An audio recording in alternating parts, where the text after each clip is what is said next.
మహిమ కలుగునుగాక. ఆమేన్. అందరూ ఆమేన్ చెప్పండి గట్టిగా. సమూయేలు గ్రంథం మొదటి గ్రంథం 2వ అధ్యాయం 7వ వచనం చదువుతున్నాను. సమూయేలు మొదటి గ్రంథం 2వ అధ్యాయం 7వ వచనం.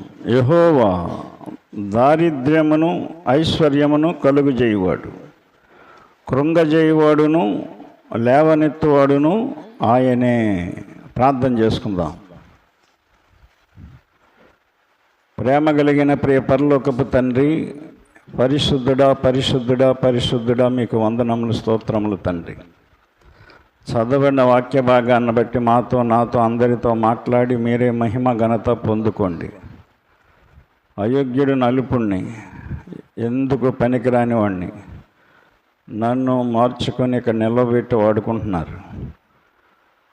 మీ ఆత్మచేత నన్ను వాడుకొని మహిమ ఘనత పొందుకోండి. యేసయ్య నామమున ప్రార్థించి అడుగుచున్నాము తండ్రి. ఆమేన్. అందరికీ వందనాలండి. సమూయేలు మొదటి గ్రంథంలో 2వ అధ్యాయము 7వ వచనం చదివాం మనం. అక్కడ ఏం చెప్తున్నాడు ఆయన?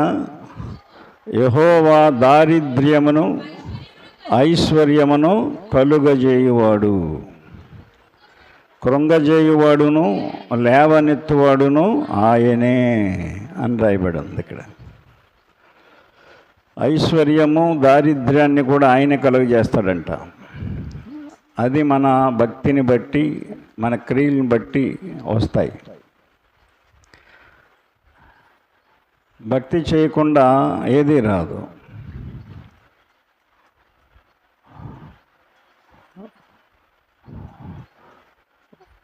ఒక చెట్టు కింద ముని కూర్చొని ఉన్నాడంట. ముని ఆ చెట్టు పైన కాకి కన్నీరు గార్చి ఏడుస్తుందంట. కాకి కార్చిన కన్నీరు ఆ ముని ఒళ్ళో పడుతుందంట. ఏంటి నీళ్లు పడుతున్నాయని ముని పైకి చూశాడంట. పైన కాకి వల ఏడ్చేస్తుందంట. ఆ ముని ఆ కాకిని పిలిచి అన్నాడంట, కాకి ఎందుకు ఏడుస్తున్నావమ్మా నువ్వు అని. ఏమీ లేదండి మునిగారు, ఎక్కడికి వెళ్ళినా నన్ను ఉస్సు అని తోలేస్తున్నారు, నేను అరుస్తుంటే తిడుతున్నారు, ఇంత నల్లగా ఉన్నావు ఏంటి అంటున్నారు, ఎవరు నన్ను చేరనివ్వట్లేదు, ఎవరు నన్ను ఆదరించట్లేదు, అందుచేత నాకు బాధ కలుగుతుంది, అందుకే నన్ను ఎందుకు ఇలా సృష్టించాడు భగవంతుడని ఏడుస్తున్నాను అని జవాబు ఇచ్చిందంట. ఆ మునిగారు అన్నాడంట, మరి నువ్వు ఎలా ఉండాలనుకుంటున్నావు అడిగాడంట. నేను ఒక హంసలాగా ఉండాలనుకుంటున్నానండి, మీరు తపస్శక్తి కలిగిన వాళ్ళు కదా, మునిగారు కదా, మీరు నాకు ఆ వరం ఇవ్వండి అందంట. అప్పుడు ఆ ముని అన్నాడంట, నేను ఇస్తాను నీకు, నేను హంసలాగా మారుస్తాను, కానీ ముందు నువ్వు హంస దగ్గరికి వెళ్ళి హంస పరిస్థితి ఏంటో తెలుసుకునిరా అన్నాడంట. అప్పుడు ఆ కాకి ఎగురుకుంటూ వెళ్ళి హంసలు ఉన్న చోటుకి వెళ్ళిందంట. హంసత ఎందంట, నువ్వు ఎంతో తెల్లగా ఉంటావు, నేను అందరూ మెచ్చుకుంటారు, చక్కగా మంచి ఆహారం తింటాను, నీకు ఎంత చక్కటి జీవితం నీది అని కాకి అందట. అప్పుడు హంస అందంట, నా రంగునే చూస్తున్నాను, తెలుపు అంటే అందరికీ ఇష్టమే, సంతోషమే, అయితే నాకు నీకున్నంత స్వేచ్ఛ లేదు, నేను ఈ కొలలో ఇక్కడే ఉండాలి, ఎక్కడికి వెళ్ళటానికి ఉండదు, నాకు ఒకటే ఆహారం తినాలి, నేను అన్నీ తినటానికి ఉండదు, అందరూ వచ్చి నన్ను చూసి ఆనందపడతారు తప్ప నాకేమీ పెట్టడానికి అవకాశం లేదు, తినడానికి అవకాశం లేదు. కనుక నాకంటే రామచిలక జీవితం బాగుంటుంది, రంగురంగులుగా ఉంటుంది. కనుక రామచిలక దగ్గరికి వెళ్ళు, నువ్వు రామచిలకలాగా మారితే బాగుంటుందని చెప్పిందంట. అప్పుడు కాకి రామచిలక దగ్గరికి వెళ్ళిందంట. రామచిలకతో మాట్లాడిందంట. రామచిలక అందంట, నా జీవితం ఏముంది, నన్ను పట్టుకొని బుట్టలో పెట్టి జాతకాలు చెప్పించడానికి చూస్తారు, కుళ్ళిపోయిన జాంకాయలు అయ్యి పెడతారు నాకు.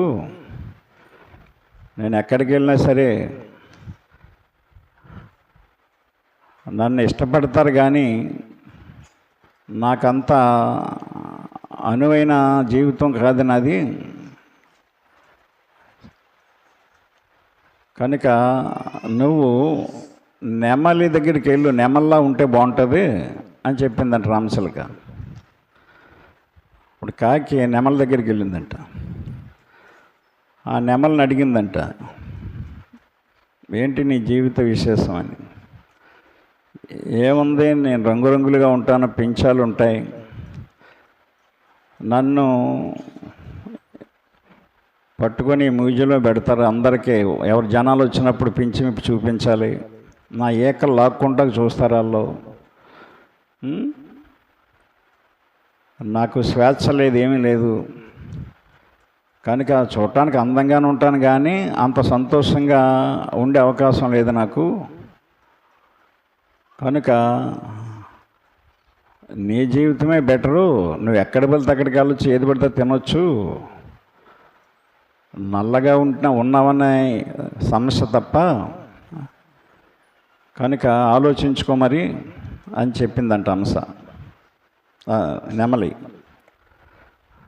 అప్పుడు కాకి కనిపించిందంట, వీళ్ళందరి బతుకుల మీద నా బతుకే బెటరు, నేను స్వేచ్ఛగా ఎగరవచ్చు, ఎక్కడ పడితే అక్కడ ఉండొచ్చు, ఎక్కడ పడితే అక్కడ తిరగవచ్చు, ఏది పడితే తినొచ్చు, నాకు ఆంక్షలు లేవు అని చెప్పి తిరిగి ముని దగ్గరికి వచ్చిందంట. అప్పుడు ఆ ముని, ఏం ఆలోచించుకున్నావు కాకమ్మ అని అడిగాడంట. నేనులాగే ఉంటానండి, చూశాను, వెళ్ళి వాళ్ళ జీవితాలను పరీక్షించాను, కానీ వాళ్ళకంత సంతోషం లేదు, స్వేచ్ఛ లేదు. చూడడానికి బాగానే ఉన్నారు, కానీ వాళ్ళ మనస్సులు బాగోలేవు, ఇబ్బందికరంగా ఉన్నాయని చెప్పిందట. అందుకనే నిన్ను వెళ్ళి చూసిరమ్మన్నాను. భగవంతుడు ఎవరికి ఏ స్థితి ఇవ్వాలో, ఎవరికి ఏ అందం ఇవ్వాలో, ఎవరికి ఏ ఆకారం ఇవ్వాలో ఆయన అన్నీ ఆలోచించే ఇస్తాడు. ఆయన ఇచ్చిన దాన్ని మనం మార్చుకోకూడదు అని చెప్తే అప్పుడు కాకి ఆ ఏడుపు మానేసి సంతోషంగా వెళ్ళిపోయిందంట. ఈ రోజున మనుషుల పరిస్థితి ఎలా ఉందంటే, నేను వాళ్ళలాగలేను, నేను ఏళ్ళలాగలేను, నేను వాళ్ళలాగుంటే బాగుండు, నీళ్ళలాగుంటే బాగున్ను, ఇవే ఆలోచనలు. అది సంపాదించుకుంటే బాగుండు, ఇది సంపాదించుకోమంటాం, నేను అందరికంటే బాగుండాలి అని. దేవుడు ఇవ్వకుండా మనం ఏమీ కూడా పొందుకోలేము. ఇక్కడ అదే చదివాం మనం, యెహోవా దారిద్ర్యమును ఐశ్వర్యమును కలుగజేయువాడు. అర్థమైందా? కృంగజేయువాడు, లేవనెత్తువాడు ఆయనే. కనుక ఆయన దేవుడైన ఎవరిని ఎలా సృష్టించాలి, ఎవరికి రంగు ఇవ్వాలి, ఎవరికి అందం ఇవ్వాలి, ఇవన్నీ కూడా ఆయన ఆలోచించి అనంత జ్ఞాని. ఆయన ఆసామాసి వాడు కాదు దేవుడు. ఎంత జ్ఞానము గలవాడైతే ఎంత సృష్టిని చేసి సృష్టిలో ఎక్కడేది ఉండాలో పెట్టాడు. ఒక చిన్న ఇంటిలో ఏ వస్తువు ఎక్కడ ఉండాలో పెట్టుకోవడం చేత కావట్లేదు సంసారం చేసేవాళ్ళకి.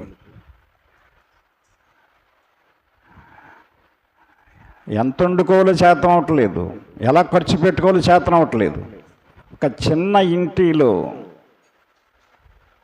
ఆలోచన చేయండి. అస్తమాన వస్తువులు అటు మారుతారు, ఇటు మారుతారు, ఇటు మారుతారు, అటు మారుతారు.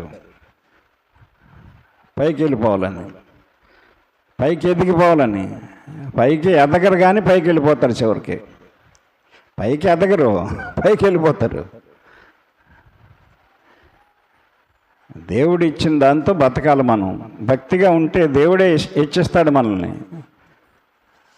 దేవుడే ఐశ్వర్యం కలగజేస్తాడు, దేవుడే ఆశీర్వాదం ఇస్తాడు, ఆరోగ్యం ఇస్తాడు. కనుక మనం చేయవలసిన భక్తి చేయకుండా, ఉండవలసిన రీతిలో ఉండకుండా మనం ఎక్కడికో వెళ్ళిపోవాలంటే ఎలాగా? దేవుని వాక్యాన్ని అర్థం చేసుకోవాలి. మనం దేవుని కాపుదల మనకు ఉండాలండి. ఈ సమూయేలు గ్రంథంలో దైవజనుడు ఉన్నాడు, ఏలి ఆయన పేరు. ఆయనకి 2 కుమారులు ఉన్నారు, హొప్ని, ఫినెహాసులు. వాళ్ళిద్దరిని భక్తిలో పెంచలేదు ఆయన, వదిలేశాడు. వచ్చే సంఘానికి భక్తి నేర్పుతున్నాడు, కానీ పాటలు నేర్పుతున్నాడు, ప్రార్థన నేర్పుతున్నాడు, ఆటలు నేర్పుతున్నాడు, అన్ని నాటకాలు నేర్పుతున్నాడు, అన్నీ నేర్పుతున్నాడు. కొడుకుల్ని వదిలేశాడు గాలికి, వాళ్ళకేమీ నేర్పట్లేదు. చివరికాళ్ళు ఎదిగారు, దేవుడు ఎవరో తెలియని రీతిలో ఎదిగారు వాళ్ళు. సమూయేలు 2వ గ్రంథం అదే గ్రంథం 2వ అధ్యాయం 12వ వచనం. ఏలీ కుమారులు యెహోవాను ఎరుగని వారై మిక్కిలి దుర్మార్గులయ్యుండిరి. గమనించండి, మిక్కిలి దుర్మార్గులయ్యారట దైవజనుని కుమారులు. ఈ రోజున లోకంలో పరిస్థితులు కూడా అంతకంటే దారుణంగా ఉన్నాయి. ఈ రోజున నాడు సంఘానికి నేర్పట్లేదు, దైవజనుడు బిడ్డలకి నేర్పట్లేదు. ఈ రోజుల్లో సంపాదన సంపాదన సంపాదన అంతే, ఏదీ లేదు. కానీ అప్పుడు ఆ ప్రజలనైనా 40 సంవత్సరాలు చక్కగా పరిపాలించాడు ఆయన. ప్రార్థన ద్వారా నడిపించాడు ఇశ్రాయేలు అందరినీ. కనీసం ప్రజల మీదన్నా శ్రద్ధ పెట్టాడు. ఈనాడు దేవుణ్ణి నమ్ముకుని వచ్చే ప్రజల మీద శ్రద్ధ లేదు, సేవకుడికి బిడ్డల మీద శ్రద్ధ లేదు. దేవునిని ఎరగకుండా బతికరంటండి. అయితే వారసత్వంగా అయిన తర్వాత సేవాతత్వం ఇచ్చేశాడు వాళ్ళకి, సేవకులుగా అభిషేకించేశాడు. భక్తి లేకపోయినా, ప్రార్థన లేకపోయినా, దేవుడు అంటే తెలియకపోయినా, అతనికి వయసు వచ్చేసింది, వృద్ధాప్యం వచ్చేసింది, కంటి చూపు తగ్గిపోతుంది, ఇలా కొడుకుల్ని సేవకుల కింద అభిషేకించేశాడు. అది అతను చేసిన తప్పు. దైవజనుడు అయ్యుండి చాలా పెద్ద తప్పు చేశాడు అక్కడి నుంచి వాళ్ళు సంఘం మీద పెత్తనం చేయటం మొదలుపెట్టారు. సంఘంలోకి వచ్చిన స్త్రీలందరినీ పాడు చేయటం మొదలుపెట్టారు. దేవునికి వధించే బలి పశువులు పచ్చి మాంసాన్ని తీసుకుని ఉడకబెట్టుకుని పూర్తిగా వండుకోకుండా తిని తాగుతూ ఉండేవారు. నా ప్రియ సహోదరులారు గమనించాలి వాక్యాన్ని. దేవుని కంటే కూడా వాళ్ళ కుమారులను ఎక్కువగా చేసుకున్నాడంట అతను. అదే 2వ అధ్యాయం 29వ వచనం. నా నివాస స్థలమునకు నేను నిర్ణయించిన బలి నైవేద్యములను మీరేల తృణీకరించుచున్నారు. మిమ్మల్ని కొవ్వబెట్టుకొనుటకై నా జనులకు ఇశ్రాయేలీయులు చేయు నైవేద్యములలో శ్రేష్ఠ భాగములను పట్టుకొనుచు. శ్రేష్ఠ భాగములను బలర్పించినటువంటి పశువులు శ్రేష్టమైనటువంటి భాగాలు. అర్థమైందా? మంచి మాంసాన్ని, ఆ గుండెకాయల్ని, వాటిని శుభ్రంగా తీసుకొని చక్కగా ముందే వండుకొని తినేసేవారేటాళ్ళు, వండించుకొని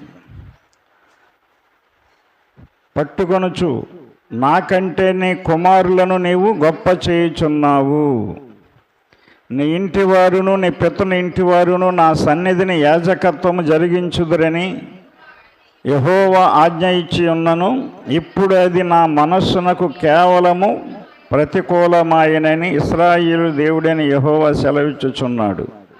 కావున యెహోవా వాక్కు ఏదనగా, నన్ను గణపరచు వారిని నేను గణపరచుదును, నన్ను తృణీకరించేవారు తృణీకారమొందుదురు. గమనించండి, ఆలకించుము. రాగల దినములలో నీ బలమును నీ పితరుని ఇంటి బలమును నేను తక్కువ చేతును, నీ ఇంట ముసలివాడు ఒక్కడును లేకపోవును అని చెప్పాడు ఆయన. ఎవడు లేకుండా చేస్తాను నీ ఇంటిలో అని చెప్పాడు. దైవజనునికి వార్నింగ్ ఇచ్చాడు దేవుడు. నాకంటే నీ కుమారులను గొప్ప చేసుకొనుచున్నావు. ఈనాడు అలాగే చేస్తున్నారు సేవకులు. దేవుని సేవకుల కుమారులు ఎంత దౌర్భాగ్యంగా తిరుగుతున్నట్టు అలా తిరుగుతున్నారు ఈ రోజున. అలాంటప్పుడు సేవ అప్పగించకూడదు వాళ్ళకి. సంఘంలో ఒక మంచి వ్యక్తిని చూసి మారు మనసు పొందిన వాళ్ళకి సేవ అప్పగించేయాలి. అలాగే అప్పగించాం.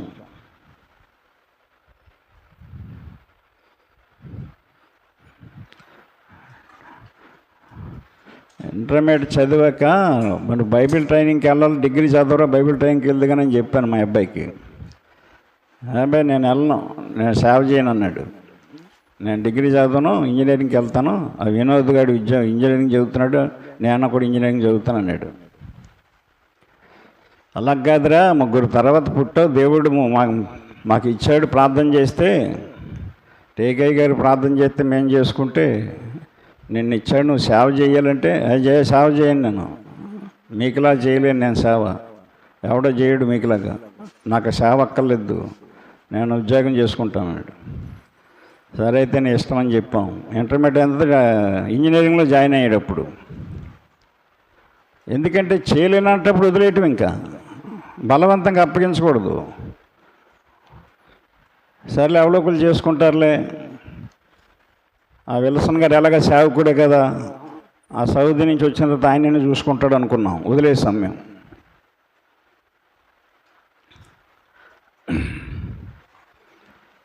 ఇంజనీరింగ్ 4 సంవత్సరాలు చదివిన తర్వాత 4వ సంవత్సరం ఇంజనీరింగ్ పూర్తయింది. అప్పుడు మళ్ళా చెప్పాం, అది కాదు బాబు, దేవుని మాటకి మనం వ్యతిరేకంగా వెళ్ళకూడదు, సేవ చేయాలి నువ్వు అని చెప్పాను. నేను చెప్పాను కదా ముందే మీకు, అందుకని ఇంజనీరింగ్ అయ్యాను నేను. నేను చెప్పింది వినొద్దు, నువ్వు చెప్పింది నేను 3 రోజులు ఉపవాసం ఉండి ప్రార్థన చేసుకో, దేవుడు ఏది చెప్తే అది చేయన్నాను. 3 రోజులు ఉపవాసం ఉండి ప్రార్థన చేసుకున్న తర్వాత దేవుడు నాకు సేవ చూపెడుతున్నాడండి దర్శనాల్లో అని చెప్పాడు. మరి అదే మేము చెప్పేదిని మేము ఆయన్ని, ఆడి మనసు మార్చి తండ్రి, ఆడి బుద్ధి మార్చు, ఆడి ఆలోచన మార్చని ప్రార్థన చేస్తున్నాం. కనుక దేవుని సేవ మనకి ఇచ్చాడు. ఇది మీ తాతలు మా తాతలు ఎవరు సేవకులు కాదు, దేవుడు నన్ను ఎన్నుకున్నాడు, నా తర్వాత నిన్ను నిలబెట్టుకుంటున్నాడు, సేవ చేయాలి అని చెప్పాం. అది సేవ చేస్తాన్నాడు. సేవ అంటే చెప్తున్నాను, యోగ్యుడు కాబట్టి, నాకంటే యోగ్యుడు కాబట్టి, ఇంకా నేను సగం కాలం నా ఇష్టానుసారంగా జీవించాను. నాకు తెలియక చెప్పేవాళ్ళు ఎవరు లేక, అధమాయించేవాళ్ళు లేక, నాకెవరో భయం చెప్పేవాళ్ళు లేక, బాధ్యతలు గుర్తు చేసేవారు లేక అలా జీవించాను. ఇప్పుడు వాడు మారు మనసు పొందిన తర్వాత పుట్టాడు.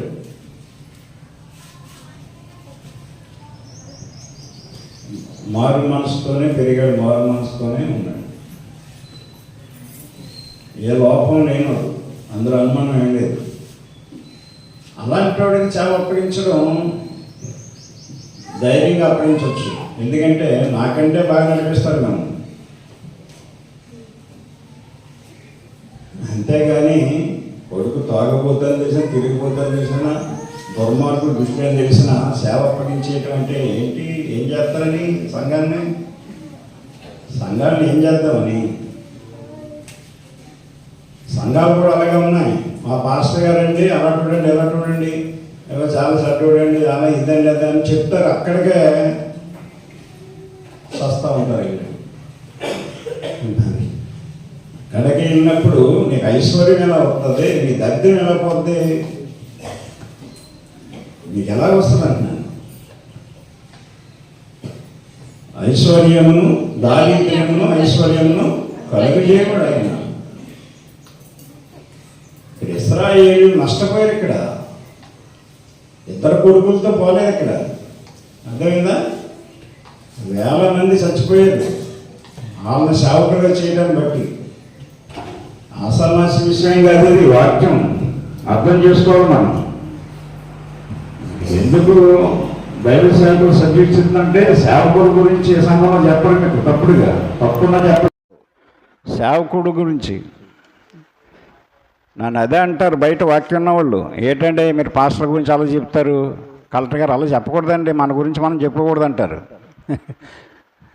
తేడా ఉంటే చెప్పుకోకపోతే ఏం చేస్తాం? దాచుకోవాలా? అతిక్రమములను దాచిపెట్టువాడు వర్ధిల్లడు, వాటిని ఒప్పుకొని విడిచిపెట్టుకొని వాడు కనికరము పొందును. దేవుని కనికరం పొందావంటే నీకు అన్నీ కలిగిపోతాయి. వాళ్ళిద్దరిని సేవకులుగా చేశాడు ఆయన. ఎలి గుర్తుపెట్టుకోండి. వాళ్ళిద్దరి మీద ఆనుకుని రిటైర్మెంట్ తీసేసుకున్నాడు. ఇతను ఇంటికాడ కూర్చున్నాడు.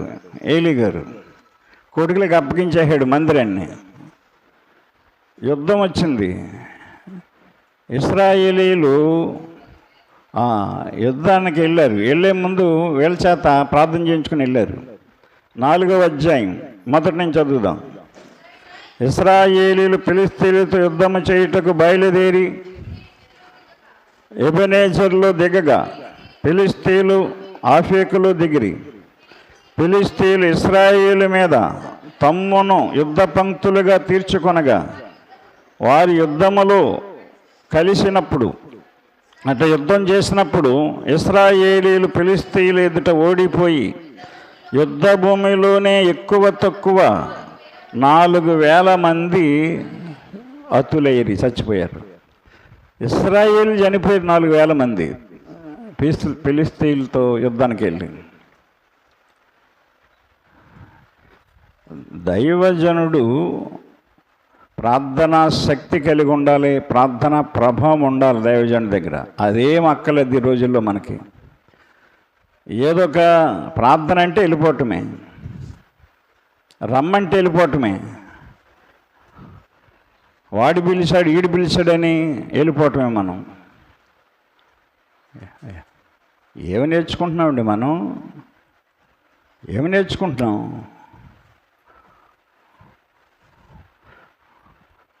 అలా వెళ్ళకూడదు. మనం ఎవరి చేత పడితే వాళ్ళ చేత ప్రార్థన చేయించుకోకూడదు. ఇదిగో ఇలా ఉంటుంది అంతే. నీకు దరిద్రం వస్తుంది, ఉన్నది పోతాయి. 4,000 మంది చనిపోయారటండి. మామూలు విషయం కాదు ఇది. కాబట్టి జనులు పాలెములోనికి తిరిగి రాగా ఇశ్రాయేలీలు పెద్దలు, యెహోవా నేడు మనలను ఫిలిష్తీయుల ముందర ఎందుకు ఓడించెను? షిలోహులోనున్న యెహోవా నిబంధన మందసమును మనము తీసుకొని మన మధ్య ఉంచుకుందాము రండి. అది మన మధ్య ఉండిన ఎడల అది మన శత్రువుల చేతిలో నుండి మనలను రక్షించుననిది. ఎందుకు ఓడిపోయామని ఆలోచించారు. ఎందుకు చనిపోయారు మనోళ్ళు? 4,000 మంది. మందసము మన మధ్య లేక ఓడిపోయాము. ఈ పెద్దలకు తెలియట్లేదు. ఈ సేవకులిద్దరు దుర్మార్గులు, దుష్టులు. ఇలా ఆడోళ్ళని బాడు చేస్తున్నారు, తిండిపోతులు అని తెలిసినా సరే ఇది తప్పని అనుకుంటలేదు వాళ్ళు. వీళ్ళు చేసేది తప్పుడు పనులు, అందుకనే వీళ్ళ ప్రార్థన బట్టే ఓడిపోయాం అని అనుకోవట్లేదు. పెద్దలకు కూడా అంధత్వం వచ్చేసింది. మందసము లేకపోవటం బట్టి ఓడిపోయాము అని చెప్పి అనుకొని వీళ్ళు ఆ మందసాన్ని తెచ్చి పెట్టుకున్నారు మధ్యలో. గమనించండి, అది మన శత్రువుల చేతిలో నుండి మనలను రక్షించుమనిది. అర్థమైందా? మధ్యన కొంతమంది బైబిల్ తలకడెట్టు పండుకుంటారు, బైబిల్ రక్షిస్తుందని, కాపాడుద్దని, దెయ్యం రాకుండా ఉంటుందని. సిగ్గు ఉండాలండి. ఎవడ చెప్పాడు నీకు? బైబిల్ ఏమైనా రాసిందా తల కింద పెట్టుకుని పండుకుని బైబిల్ అని? లేదా కొంతమంది బైబిల్లో డబ్బులు ఎడతారు. అయ్యగారు బైబిల్ తెరవండి అంటుంది మొన్న ఒక ఆవిడ నన్ను అక్కడ ఏలేటిపడిలో. ఏమ్మా నన్ను కానుక ఎడతానండి అయ్యగారు.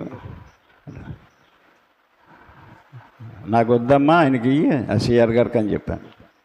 నేను వాక్యం చెప్పడానికి వచ్చాను అంతే, మీ సేవకుడిని కాదు నేను. అయ్యి బాబు చక్కగా చెప్పారండి బాబు, మీకు కానుక ఇవ్వాలని ఉందండి. బైబిల్ తెరవాలంటే బైబిల్లో పెడద్దాం డబ్బులు పెట్టుకుంటాక బైబిల్ కానుక పెట్టుకుంటాక, తల కింద పెట్టుకుంటాక, తలకాడ పెట్టుకుంటాక. అంటే తలకాడ పెట్టుకుంటే దెయ్యాలు పోతాయా? అసలు దెయ్యాను నువ్వు, అసలు దెయ్యం నీలో ఉంది. నీలో ఉన్న దెయ్యం పోవాలి. అది కరెక్ట్ కాదు కదా. అజ్ఞానులండి వాళ్ళు. మందస్సును తెచ్చి మన మధ్య పెట్టుకుంటే మనకి జయం వచ్చేస్తుంది, మన దేవుడు మనల్ని రక్షించేస్తాడని చెప్పుకున్నారు. కాబట్టి జనులు షిలోహునకు కొందరిని పంపి అక్కడ నుండి కెరూబుల మధ్య దేవుని మందిరంలో ఉన్న మందసాన్ని తెచ్చి యుద్ధంలో పెట్టుకున్నారు డేరాల మధ్య. దేవుని మందిరంలో ఉన్న మందసాన్ని వీళ్ళు యుద్ధం చేసి కలిగి తెచ్చుకున్నారు. ఆ డేరాల మధ్య నెట్టుకున్నారు. వీళ్ళు డేరాల మధ్యకి తేగానే పోలోమని కేకలేసేసారు. విజయం వచ్చేసినట్లుగా. భూమి ప్రతిధ్వని ఇచ్చునంతగా గొప్ప కేకలు వేసిరి. యెహోవా నిబంధన మందసము దండులోనికి రాగా ఇశ్రాయేలులందరూ భూమి ప్రతిధ్వని ఇచ్చునంత గొప్ప కేకలు వేసిరి. అది ఈ కేకలు ఇక్కడి నుంచి అలవాటైన పెంతుకోస్తు సంఘానికి. పెంతుకోస్తు కేకలేయడానికి కారణం ఇదే ఆధారం. కేకలేస్తే ఏదో ఆశీర్వాదం వచ్చేద్ది అనుకుంటారు, వీళ్ళు జయం వచ్చేద్ది అనుకుంటారు. పెంతుకోస్తు సంఘానికి వెళ్ళి నిలబడండి, అక్కడ చూద్దు. కానీ కేకల వలన ఏమి రావండి. చూడండి, అక్కడ కేకలేశారు. ఫిలిష్తీయుల కేకలు విని హెబ్రీల దండులో ఈ గొప్ప కేకల ధ్వని ఏమని అడిగి యెహోవా నిబంధన మందసము దండులోనికి వచ్చనని తెలుసుకుని జడిసి, అయ్యో బాబు దేవుడు దండులోకి వచ్చేసాడు, అయ్యో మనకు శ్రమ. ఇంతకు ముందు వాళ్ళు ఇంత ధ్వని చేయలేదు, ఇంత కేకలేయలేదు, ఇంత హడావిడిగా లేరు. ఇంతకు ముందు వాళ్ళు ఎలా చేయలేదు. అయ్యయ్యో మహాసూరుడవి ఈ దేవుని చేతిలో నుండి మనలను ఎవడు విడిపించగలరు? అరణ్యమందు అనేకమైన తెగుళ్ళు చేత ఐగుప్తీయులను హతము చేసిన దేవుడు ఈయనే కదా. ఫిలిష్తీయులారా ధైర్యం తెచ్చుకుని వారు మీకు దాసులైనట్టు మీరు హెబ్రీయులకు దాసులు కాకుండా బలాఢ్యుల యుద్ధం చేయడని చెప్పుకున్నారట. ఒరే వాళ్ళ దేవుడిని తెచ్చేసుకున్నారు వాళ్ళ మధ్యలోకి. మనం ఇంకా యుద్ధం చేయాలి బలంగానే. మొన్న చేసాం కదా, అలా కాదు, ఇంకా బలంగా యుద్ధం చేయాలి. లేకపోతే వాళ్ళకి మనం దోషులు అయిపోతామని ఫిలిష్తీయులు శత్రువులు ఇంకా బలం తెచ్చుకుని ధైర్యం తెచ్చుకొని మరలా మరుసటి యుద్ధంకి వెళ్ళారట. చదవండి. ఫిలిష్తీయులు యుద్ధం చేయగా ఇశ్రాయేలీయులు ఓడిపోయి అందరూ తమ డేరాలకు పరిగెత్తిరి వచ్చిరి. అప్పుడు అత్యధికమైన వధ జరిగెను. ఇశ్రాయేలీయుల్లో 30,000 కాల్బలము కూలెను, మరియు దేవుని మందసము పట్టబడెను. అది కాక హొఫ్నే ఫీనెహాసులు ఏలి యొక్క 2 కుమారులు హతులైరి. గమనించండి, మందసం తెచ్చుకుని మధ్యలో పెట్టుకుని యుద్ధానికి వెళ్ళారు వీళ్ళు. దేవుడు మందసం మన మధ్య ఉంటే మన దేవుడు మందసమే దేవుడు అనుకున్నారు వీళ్ళు, అంతే. ఇంకా మందసమే దేవుడు. అది నీలో చెడుతనం ఉన్నప్పుడు దేవుడు నిన్ను ఎలాగా బాగు చేస్తాడు, కాపాడతాడు? ముందు నీలో చెడుతనం తీసుకోవాలి, నువ్వు నీలో పాపం తీసుకోవాలి, నీలో అజ్ఞానాన్ని తీసుకోవాలి నువ్వు. అంతేగాని బైబిలు నీ ఇంట్లో ఉన్నంత మాత్రం నిన్ను కాపాడదు, నీ చేతిలో ఉన్నంత మాత్రం నిన్ను కాపాడదు. అపోస్తులుల్ని వాళ్ళ చేతిలో గ్రంథం ఉంటుండగానే చంపేస్తారు, తగలబెట్టేస్తారు, నరికేస్తారు. గ్రంథం చేతిలో ఉన్నంత మాత్రం కాపాడదండి. అర్థమైందా? మందసము వాళ్ళ మధ్యకు వచ్చింది అని వాళ్ళు చాలా హడావుడి చేసేసి కేకలేసేసి, ఆ కేకలకి ఫిలిష్తీయులు అడిలిపోయేటట్లుగా, ఆ ఫిలిష్తీయులు ఇంకా బలపడి యుద్ధం చేసే విధంగా వాళ్ళకి ఉత్తేజం ఇచ్చారు వీళ్ళు. మందసం లేనప్పుడు 4,000 మంది చనిపోయారు. మందసం వాళ్ళ మధ్యకు వచ్చినప్పుడు 30,000 మంది చనిపోయారు. నువ్వు దేవుణ్ణి నమ్మకముందు నీకు జరిగే నష్టం కొంచెమే, నువ్వు దేవుణ్ణి నమ్ముకున్నాక జరిగే నష్టం చాలా ఎక్కువ. గుర్తుపెట్టుకోండి మీరు. దేవుణ్ణి నమ్మకముందు బాగానే ఉన్నాను. చాలామంది నాతో అంట విన్నాను నేను, అయ్యగారు దేవుణ్ణి నమ్ముకోకముందే బాగుండేవాళ్ళు అండి, ఇప్పుడే అసలు పరిస్థితి బాగోలేదన్న వాళ్ళు చాలామంది ఉన్నారు. ఎందుకు బాగోలేదు? ఇప్పుడు నువ్వు దేవుణ్ణి నమ్ముకున్నాక ఇంకా నష్టం జరగటం నీకు పెద్ద నష్టం. దేవుణ్ణి నమ్ముకోకముందు ఏ నష్టం లేదు నీకు. తేడా దేవుడు కాదు, నీ నమ్మకం, నీలో ఉన్న చెడుతనం, నీలో ఉన్న పాపం, నాలో ఉన్న పాపం. అర్థమైందా? మందసం లేనప్పుడు 4,000 మంది నష్టపోయారు వీళ్ళు. మందసం వచ్చాక 30,000 మంది. ఎంత సిగ్గండి, ఎంత అవమానం అండి దేవుడికి. అందుకనే దేవుడు వాళ్ళిద్దరిని కూడా చంపేశాడు అక్కడ. దైవ సేవకులమని చెప్పుకుంటున్న వీళ్ళిద్దరూ ఏం చేయాలి? మందిరంలో ఉండి ప్రార్థన చేయాలి, మారు మనసు పొంది ప్రార్థన చేయాలి, చెడుతనం విడిచిపెట్టుకుని ప్రార్థన చేయాలి. 4,000 మంది చనిపోయాకైనా మార్పు రావాలి వాళ్ళకి. అంటే వాళ్ళకి వాక్యం తెలవదు కదా, సేవకులే కానీ వాక్యం తెలవదు, ప్రార్థన చేయడం తెలీదు. పెద్దలు చెప్పారు మందసం తెచ్చి పెట్టుకుంటే మనకి విజయం వచ్చేస్తుంది, దేవుడు మనం రక్షించేస్తాడని. పెద్దల మాట విన్నారు ఈ సేవకులు వీళ్ళు. పెద్దల మాట, ప్రజల మాట సేవకుడు వినకూడదు, దేవుని మాట వినాలి. అందుకనే మీరు ఏది చెప్పినా నేను ఎన్నో మీ మెప్పు కోసం నేను మీ గొప్ప కోసం నేను చేయను. వినకూడదు. దేవుని మాట సేవకుడు వినాలి, సేవకుడి మాట సంఘం వినాలి. అప్పుడే మంచి జరుగుతుంది, అప్పుడే రక్షించబడతారు. నా ప్రియ సహోదరి సహోదరులు గమనించండి. మందసం పట్టుకోరు ఫిలిష్తీయులు. చూడండి, వీళ్ళందరూ పారిపోయారు. మందసం వదిలేసి పారిపోయారు. అక్కడ దేవుడిని వదిలేసి, దేవుడు అనుకుంటున్నాడు మందసం. ఆ దైవ సేవకులు ఇద్దరు మందసాన్ని పట్టుకుని ఉన్నారు, వాళ్ళిద్దరిని చంపేశారు, ఒప్పిని ఫినెహాసుని. ఆనాడే బెన్యామీను ఒకడు యుద్ధ భూమిలో నుండి పరిగెత్తి వచ్చి చినిగిన బట్టలతోనూ తల మీద ధూళితోనూ షిలోహులో ప్రవేశించాను. అతడు వచ్చినప్పుడు ఏలి మందసము విషయమై గుండె అవిచు త్రోవ పక్కన పీఠము మీద కూర్చుండి ఎదురు చూచుచుండెను. ఆ మనుషుడు పట్టణంలోకి వర్తమానము తేగ పట్టణస్థులందరూ కేకలు వేసిరి. ఏలా కేకలు విని ఆ గల్లం తీయమని అడుగగా మనుషుడు త్వరగా వచ్చి ఏలీతో సంగతి తెలియచెప్పెను. అయ్యా 30,000 మంది చనిపోయారండి పాస్టర్ గారు, మీ అబ్బాయిలు కూడా చనిపోయారండి, ఇద్దరునే, మా చిన్న పాస్టర్లు కూడా చనిపోయారండి అని చెప్పాడు.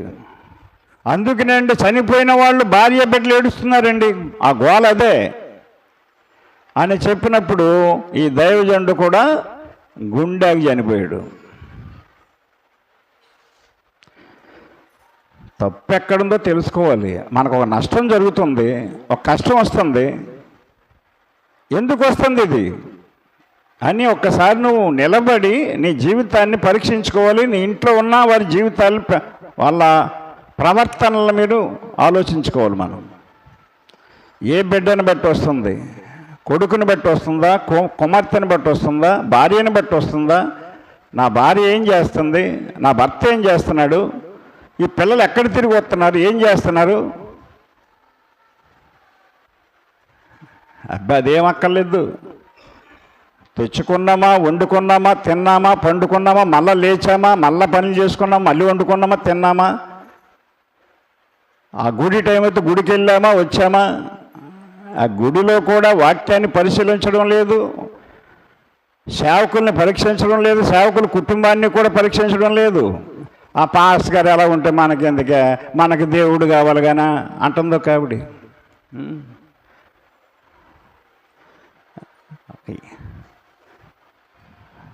ఆలోచన చేసుకోవాలి, మనం అర్థం చేసుకోవాలి. మనం గమనించండి దేవుని బిడ్డలారా, ఆ ఏలీ కొడుకులు చనిపోయినప్పుడు అందులో కోడలు గర్భంతో ఉంది. ఏడి కోడలకు 19వ వచనం, 4వ అధ్యాయం 19వ వచనం బైబిల్ చూడండి. ఏలీ కోడలకు ఫినెహసు భార్యకు అప్పటికి గర్భము కలిగి కనుపొద్దులై ఉండగా కనే సమయం వచ్చింది ఆవిడికి. దేవుని యొక్క మందసము పట్టబడిననియు తన మామయు తన పెనిమిటియు పోయిరనియు ఆమె విని నొప్పులు తగిలి మోకాళ్ళ మీద కృంగి ప్రసవమాయను, ప్రసవించింది. ఆమె మృతునందుచుండగా దగ్గర నిలుచున్న స్త్రీలు ఆమెతో, భయపడవద్దు, కుమారుని కంటివనిరి. నువ్వు భయపడకమ్మా, నీ కొడుకు పుట్టాడు, మీ ఆయన పోతే పోయేళ్ళే, నీ కొడుకు పుట్టాడు అని ధైర్యం చెప్తాం కదా మనం, అలా ధైర్యం చెప్తున్నారు. గమనించండి, నువ్వు కుమారుని కంటివనిది కానీ ఆమె పచ్చుత్తరమీయకయు లక్ష్య పెట్టకయు ఉండినది. దేవుని మందసము పట్టబడినందున సంగతిని తమ మామయు పెనిమిటియు పోయిన సంగతిని తెలుసుకొని ప్రభావము ఇశ్రాయేలీల నుండి పోయినని చెప్పి తన బిడ్డకు ఈకాబోదు అని పేరు పెట్టెను. గమనించండి, ప్రభావము దేవుని ఇశ్రాయేలీలో నుండి పోయినని చెప్పి తన బిడ్డకు ఏకాబోదు అని పేరు పెట్టెను. దేవుని మందసము పట్టబడిపోయినందున ప్రభావము ఇశ్రాయేలీలో నుండి చెరబట్టబడిపోయినని ఆమె చెప్పెను. ఏకాబోదు అనగా ప్రభావము పోయెను అని అర్థం. ఆ కొడుక్కి పేరెట్టింది. ఆ కొడుకు పుట్టాడప్పుడు ప్రభావం పోయేక పుట్టాడు. అర్థమైందా? కొంతమంది పుట్టిన తర్వాత ఇలా జరిగింది అలా జరిగిందని చెప్తూ ఉంటారు కదా.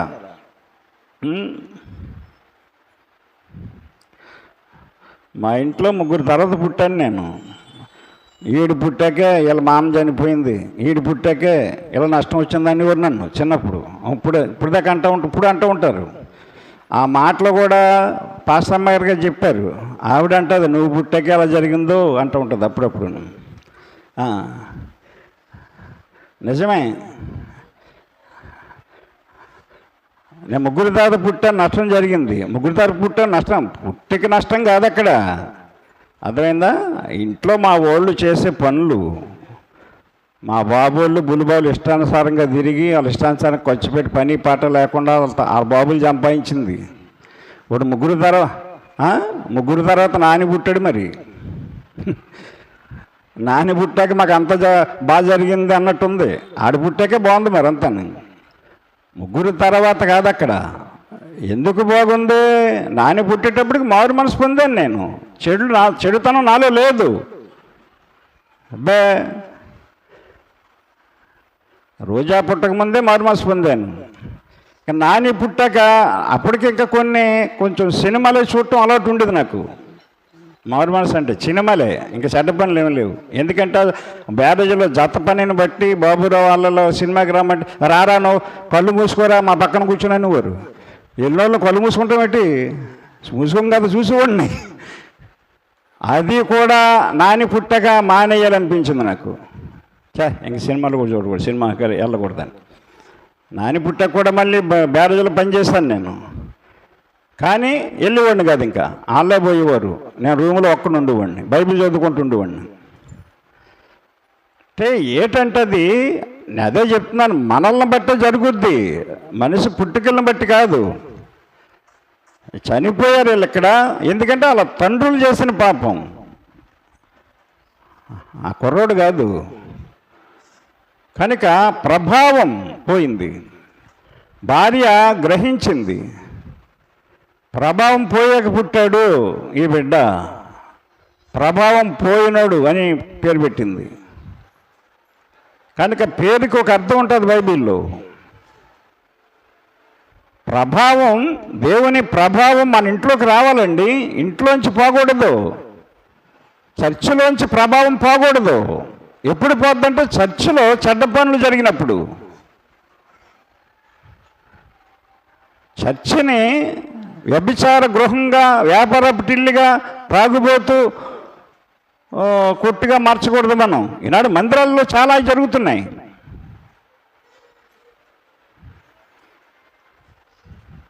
యవనస్తుల ద్వారా, పెద్దల ద్వారా కూడా. అర్థమైందా?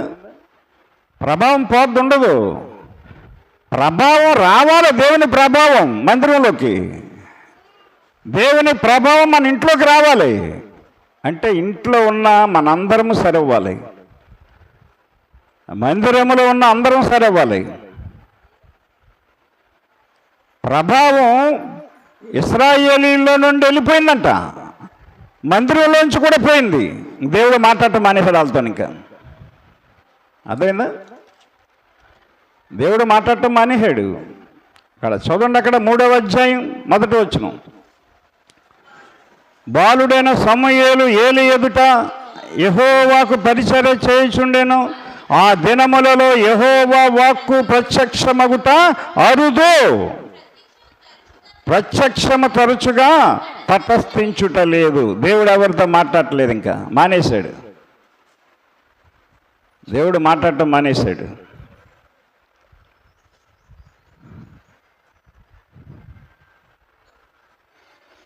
ప్రభావం పోయింది, దేవుని శక్తి లేదు, దేవుడు లేడు అక్కడ.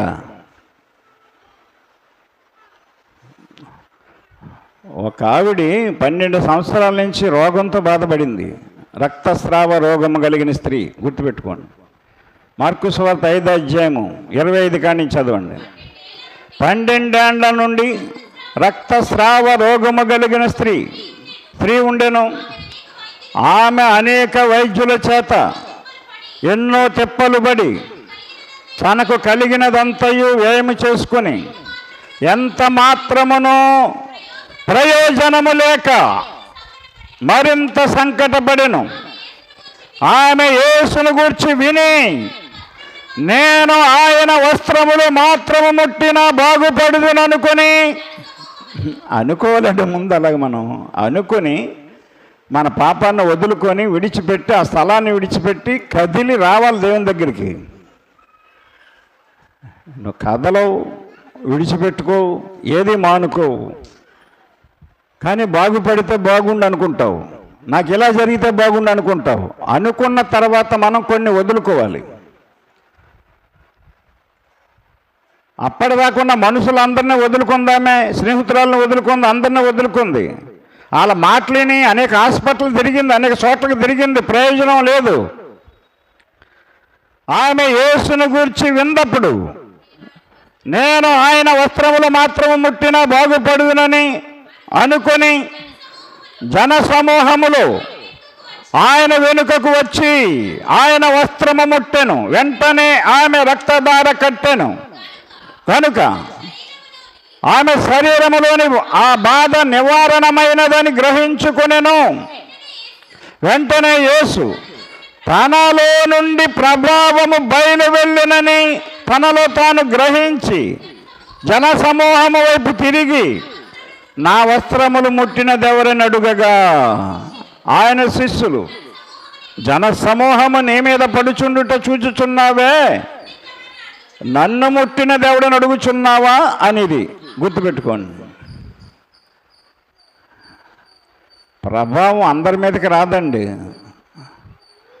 అక్కడ అనేక మంది ఆయన మీద పడుతున్నారు, ఆయనకి టచ్ అవుతున్నారు, ఆయనకి తగులుతున్నారు, ఆయన రాసుకుంటున్నారు నడిచి వెళ్ళటంలో. కానీ ఎవరి మీద కానీ ప్రభావం రావట్లేదు. ఎందుకంటే వాళ్ళెవరికి విశ్వాసం లేదు, వాళ్ళెవరికి కూడా దేవుని మీద నమ్మకం లేదు. బాగుపడదామని తిరుగుతున్నారు, బాగవడానికి తిరుగుతున్నారు, వెంబడిస్తున్నారు, తిరుగుతున్నారు, ఆయన తగులుకుంటున్నారు. అర్థమైందా? అలాగే అనేక మంది దేవుని మందిరానికి వస్తారు, అందరికి ఆశీర్వాదాలు రావు, అందరి మీదకి ఆయన ప్రభావం రాదు.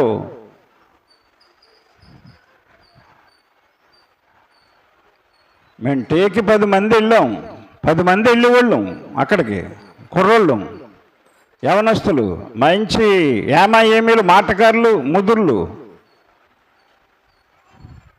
అందరి మీదకే దేవుని ప్రభావం రాలేదు. అక్కడ నాకొక్కడి మీదకే వచ్చింది. అందరినీ దేవుడు ముట్టుకోలేదు, అక్కడ అందరినీ దేవుడు పట్టుకోలేదు, నన్నే పట్టుకున్నాడు. వాళ్ళందరూ చాలామంది చనిపోయారు, మారలేదు వాళ్ళు. అక్కడికి వచ్చినా ఆ చెడ్డ పనులు మానలేదు వాళ్ళు, అక్కడికి వచ్చినా అలవాట్లు మానలేదు వాళ్ళు. డబ్బ వాయించేయటం, కళ్ళు పాకలో పోవటం కనపడకుండాను. అక్కడ మా ఊరుడు ఒకడు ఉన్నాడు, ఆడు అక్కడ పంది మాంసం ఆ మాంసం వండి పెట్టేసి కూడా అక్కడ దాకలుగా అక్కడ పోయి తినేసి తాగేసి అప్పుడు భోజనానికి వచ్చేవారు ఇక్కడికి. ఎక్కడికి వెళ్ళారంటే ఎక్కడికి వెళ్ళారని అనేవారు, అంతే ఏది చెప్పేవారు కదా. నాకు నేను వెళ్ళేవాడిని కాదు, ఎందుకంటే మరి నాకు ఈవిడ ఉంది కదా కూడాని. చేత ఈవిడికి కొంత ఎక్కడికి వెళ్ళారని అడుగుతుందని ప్రార్థన లేకుండాని కొద్దిగా కొంచెం భయం, కూతంత భయం, అంతే, ఎక్కువ కదా. అది ఎందుకు మళ్ళీ అయ్యగారితో చెప్తుంది, మళ్ళీ అయ్యగారు అడుగుతాడు, ఆయన చెప్పాలి కదా అని. ఆ భయం నన్ను ఈ రోజున ఈ స్థితిలోకి తీసుకొచ్చింది. అందుకనే భయభక్తులు అన్నాడు దేవుడు, భయభక్తులు. ఇక్కడ అనేక మంది ఆయన మీద పడుతున్నారు. శిష్యులు అంటున్నారు, ఇదేంటో ఎవరో నన్ను ముట్టుకున్నారంట, ఎంతమంది నీ మీద పడుతుంటేనే చూస్తున్నావు కదా, మరి మమ్మల్ని అడుగుతావేటి? లేదు, ఆయనకి అర్థమైంది, ఆవిడికి అర్థమైంది ప్రభావం. ఆవిడికి అర్థమైపోయింది. ఆవిడికి ఏమైపోయింది? వెంటనే ఆమె రక్తధార కట్టెను గనుక తన శరీరంలోని బాధ అంతయు నివారణమైపోయింది, పోయిందంతే. తనకు అర్థమైపోయింది, ఆవిడికి. ఈయనకి అర్థమైపోయింది, ఎవరో నన్ను ముట్టుకున్న నా ప్రభావం నాలోంచి పోయిందని. దేవునిలోంచి ప్రభావం మనలోకి రావాలండి. అమ్మగారికి స్వస్థత వరం ఇచ్చాడు, ఆవిడ బాగోలేని చేసి ప్రార్థన చేసేది. తర్వాత ఇంటికి వచ్చి చేయలాగేస్తుందండి బాబు, చేయలాగేస్తుందండి, ఎందుకు లాగుతుందండి అనుకోండి. ప్రార్థన చేశారండి, వాళ్ళ మీద చేయి నూనె రాసింది, వాళ్ళకి స్వస్థత వచ్చేది. ఇక్కడ మానవరావులు కాబట్టి కొంచెం బలహీనత ఇవిడి మీద పడేది. ఆయన దేవుడు కాబట్టి ఆయనకు అర్థమైపోయింది నాలో ప్రభావం పోయిందని. కాబట్టి నేను గద్దించేవాడిని, ఎందుకు చేస్తున్నాను, వాళ్ళు స్థిరంగా వస్తారా చేస్తారా మన దగ్గరికి అని చెప్పేసి. అందుకనే యేసు ప్రభు అంటాడు, హస్త నిక్షేపణ చేయొద్దని చెప్పాడు, ఎవరి మీద చేతులు వేయొద్దని చెప్పాడు పౌలు. ఎందుకంటే ప్రభావం, ఆ మనిషి ఎటువంటివాడు, ఎదుటి మనుషులు ఏముందో, వాళ్ళ మనసు అలాంటిదో, వాళ్ళ ప్రవర్తన, వాళ్ళ జీవితం అలాంటిదో తెలియదు కాబట్టి. ఇక్కడ ప్రభావం ఆమెలోకి వచ్చింది. అది దేవునిలో నుండి ప్రభావం మన మీదకి రావాలండి. అంతే, దేవుని ప్రభావం పోకూడదు. ఒకసారి వచ్చినప్పుడు దాన్ని కాపాడుకోవాలి మనం. కనుక నా ప్రియ సహోదరుడా, సహోదరి, దైవ సేవకుడైన విశ్వాసులైన ఎవరైనా సరే భయభక్తుల్లో పెరగాలి, పెంచాలి పిల్లల్ని. మనం కూడా మనలో ఉన్న ఆ చెడుతనాన్ని మనం విడిచిపెట్టుకోవాలి. దేవుని ప్రభావం మన మీదకి రావాలంటే యేసుని గురించి విని విశ్వాసముతో మనం దేవుణ్ణి వెంబడించాలి. విశ్వాసం అర్థమైందా? ఎవరైనా మనుషులే, అర్థమైందా? గుర్తుపెట్టుకోండి, ఎవరిలోని కూడా చెడుతనం ఉండకూడదనే దేవుడు చెప్తున్నాడు.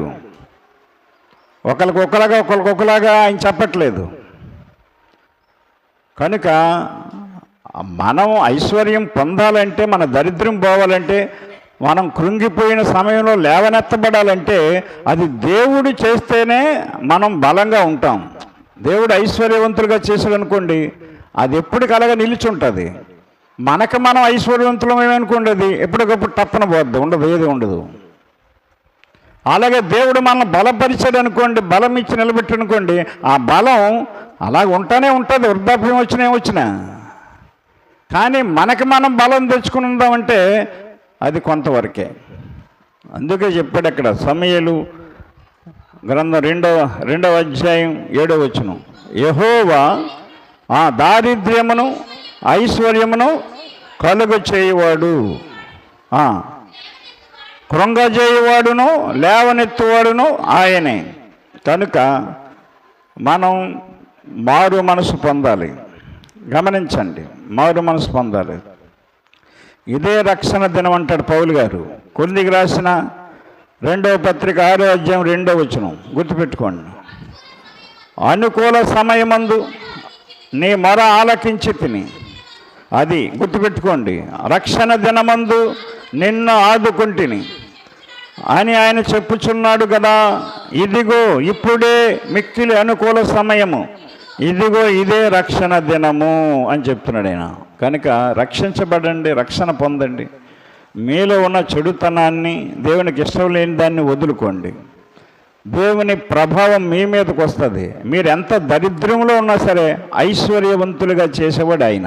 గుర్తుపెట్టుకోండి, ఆయన దేవుడు. ఆయన మనుషులు కాదు. నువ్వు మనుషుల మాటలు నమ్ముతావు, మనుషుల మాటలు నమ్మి అక్కడికి ఇక్కడికి పరిగెత్తి ఏదో తిప్పలు పడతావు. అలాగే తిప్పలు పడింది ఆమె 12 సంవత్సరాల నుంచి. రక్తస్రావ రోగము కలిగిన స్త్రీ ఒక్కసారి యేసు ప్రభు గురించి విని ఆయన అనుకుందే ఆయన్ని ముట్టుకోవాలని వెంటనే వచ్చేసింది ఆయన దగ్గరికి. ఆయన ముట్టేసుకుందే, బాగుపడిపోయింది. చేసే మనలో ఉండాలి. ఏదైనా చేద్దామలే, చూద్దామలే, వెళ్దామలే, ప్రార్థనే కదా, అదే కదా, ఇదే కదా అని నీ ఇష్టానుసారంగా అనుకుని తీరిబడిగా నానుచుకుంటూ దేవుని మందిరానికి రావటం, ప్రార్థనకి రావటం, ప్రార్థనకు వచ్చిన కాడి నుంచి మళ్ళీ ఎప్పుడు వెళ్ళిపోదామని కంగారు పడిపోవటం, ఒక 5 నిమిషాలు పాస్టర్ గారు వాక్యం ఎక్కి చెప్తే కొనుక్కోవటం, ఏదో టిఫిన్ చేయకుండా వచ్చాం, ఇదేంటి నా బాబు మళ్ళీని, అలా అబ్బాయి చెప్పాడు, అలా అబ్బాయి వెనకాల ఏం చెప్తున్నాడు మళ్ళీని. ఏం చెప్తున్నారు ఇక్కడ? ఏం చెప్తున్నారు? కట్టకథలు చెప్తున్నామా? అబ్బాయి చెప్పిందని వివరిస్తాను నేను, ఒక 5 నిమిషాలు అంతే. చేత దేవుని విశ్వాసం ఉంటే నువ్వు విసుక్కోవు, చనుక్కోవు. భక్తి ఉంటే బాధపడవు. నువ్వు బాధపడుతున్నావు అంటే భక్తి లేదు నీకు. ఇసుక్కుంటున్నావు, కనుక్కుంటున్నావు అంటే విశ్వాసం లేదు నీకు. మరి నువ్వు ఎలాగ నీ దరిద్రం పోద్ది, నీ కష్టాలు పోతాయి, నీ సమస్యలు పోతాయి. కనుక దేవుని వాక్యాన్ని అర్థం చేసుకోండి. యెహోవా ఆశీర్వాదము ఐశ్వర్యం ఇచ్చును, నరుల కష్టం చేత అది ఎక్కువ కాదు. నువ్వు ఎంత కష్టపడ్డా నీ ఐశ్వర్యం ఎక్కువ అవ్వదండి. అర్థమైందా? దేవుడు నిన్ను ఆశీర్వదించాలి, నీ ఐశ్వర్యాన్ని గొప్ప చేయాలి. అట్టి కృప, అట్టి దీవెన, అట్టి ఆశీర్వాదం దేవుడు మీకు దయచేయనుగాక. ఆమేన్. ప్రార్థన చేసుకుందాం. ప్రేమ కలిగిన ప్రియ పరలోకపు తండ్రి, పరిశుద్ధుడా పరిశుద్ధుడా పరిశుద్ధుడా మీకు స్తోత్రములు స్తుతులు వందనాలు తండ్రి. ఈ ఆదివారం ఆరాధనలో నాయనా మీరు మాతో మాట్లాడారు తండ్రి, మీకు స్తోత్రములు వందనాలు తండ్రి. ప్రభావము గురించి మాట్లాడారు. ఇశ్రాయేలీలోంచి ప్రభావం పోవడానికి కారణం ఒప్ని ఫినెహాసులు. ఏలి కుమారుని గద్దించలేదు, భక్తిలో పెంచలేదు, నేను తన ఇష్టానుసారంగా వదిలేశాడు. ఇశ్రాయేలు యుద్ధంకి వెళ్ళినప్పుడు ప్రార్థన చేయలేదు. వాళ్ళు మందసం మీద ఆధారపడ్డారు తప్ప నీ మీద ఆధారపడలేదు తండ్రి. అందుకనే నష్టపోయారు నాయనా. అలాగే రక్తస్రావము కలిగిన స్త్రీ ప్రభా మరి విశ్వాసంతో వచ్చి నిన్ను ముట్టుకుని నీ ప్రభావాన్ని ఆమె లాక్కుంది. ఆమె తెగులు బాగుపడింది. నా తండ్రి, నీ సన్నిధికి వచ్చిన బిడ్డలందరూ కూడా విశ్వాసంతో వచ్చి నీ ప్రభావమును వారు పొందుకోవటానికి ప్రార్థనా జీవితం కలిగిన వారుగా, భయభక్తులు కలిగిన వారుగా ఆశీర్వదించండి. ఎత్తబడిన వాక్యాన్ని బట్టి గుణపాఠం నేర్చుకొని గుణవంతులుగా, బుద్ధిమంతులుగా నీ బిడ్డలు నడుచుకోవటానికి సహాయం చేయండి.